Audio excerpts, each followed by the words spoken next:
All right, what we have here is downtown Dunnellon, Florida, street scene from the 1940s. It's hard to visualize what it is now. That's the Dunnellon Hotel. It stood in the middle of the intersection that is at US 41 and Pennsylvania Avenue. The town was dramatically different then. For Veterans Day, we thought that we would show the downtown area, and then we'll speak about some of the veterans from Dunnellon during the World War II area. There were many. In fact, most able-bodied men were mustered into service, drafted, or served.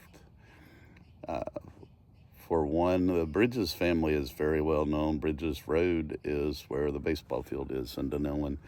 George Bridges lost his life as a pharmacist mate on the beach. What island it was on, I am not sure. I will work from memory and tell you about many of the veterans. Many of us knew Clinton Burns, just a fine black gentleman that lived in South Dunnellon that passed this past year. He served in as a truck driver. He actually drove a deuce and a half and a trailer behind the truck with fuel, gasoline, onto Omaha Beach on D-Day.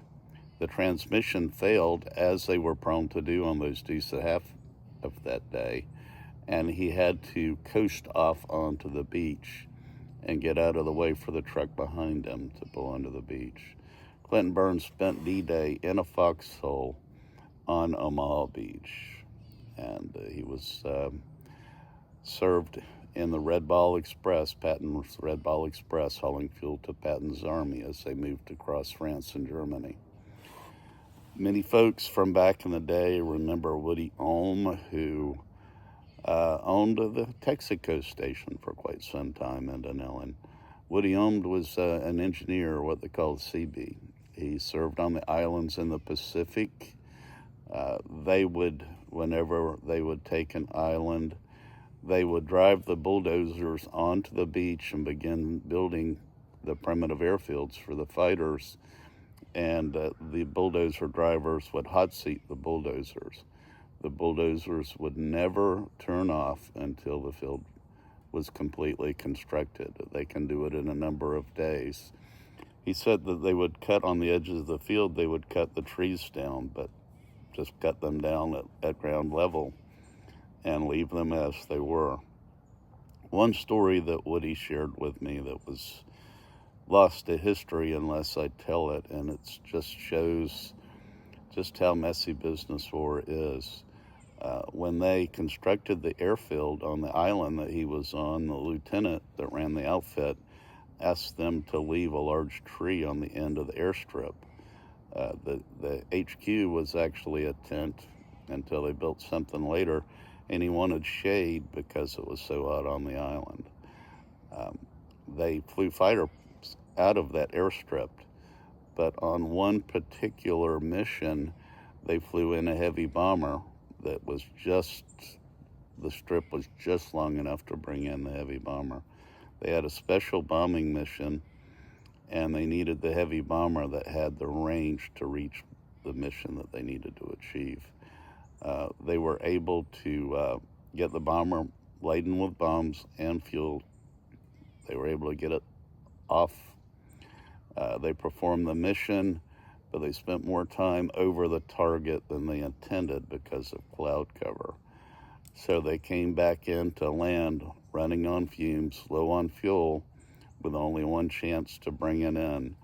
When they bring it in, they clipped the tree that the lieutenant had left for shade for his headquarters. The lieutenant had chosen to fly that mission because it was a very important mission. So him and his entire crew lost their life because of that tree that they left for shade on the end of the airstrip. Woody would tell me that when their day's work was done, they would go sit in lawn chairs on the edge of the airstrip and watch the shot up fighters come back in and land. That was their entertainment for the day. That was the life experience of these folks.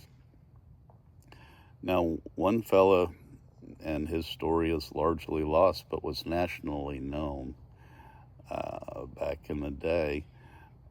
Jack McDilda was the quarterback of the 1940 county championship team. They actually played for the state championship in Ocala and lost to Port St. Joe in the rain on Christmas Day. They actually played on Christmas Day. They played in the rain. They lost to Port St. Joe.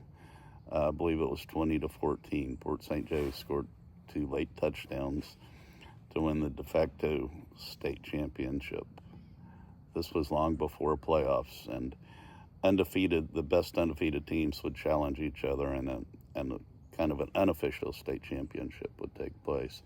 So Jack McDilda was the quarterback of the football team, very talented athlete.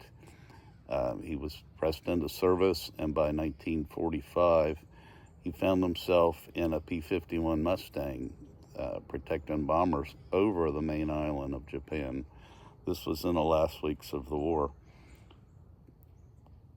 Mr. McDilda was shot down over the main island of Japan, and he was taken a POW, which was a particularly precarious time to be a POW, as you can imagine, actually on the main island of Japan. Now, his story, as it was known nationally, was he was able to convince his captors that he had information about the potential of the nuclear bomb. It was rumored everywhere that it was coming. It was an open secret that the United States had it and were considering using it. And Mr. McDilda was able to convince his captors that he knew something. And dead captives tell no stories. So his captors chose to keep him alive and continue to interrogate him to find out information that he did not really have. Now, the period of time between when he was shot down and when they actually dropped the bomb was a short time. Most of the POWs that he was captive with did not return, but Jack was able to convince his captors that he knew enough to survive. Now, that story is written, and it was well known, and it was a national news story at the time. Mr. McDilda, when I knew him, was well up in years, as I was a young man, and actually his son, Mark, played tight end on our 1981 Final Four team.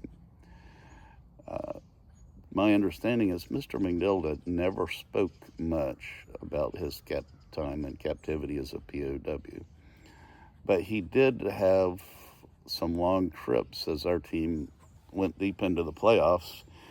We played all over Florida, and Mr. McDilda traveled with 2 of his good friends. One of them was Ray Woods, the barber, who knew everything about everything and was a fine gentleman. So they would have very long trips across the state every Friday night to come watch our team play, with Mark being part of the team.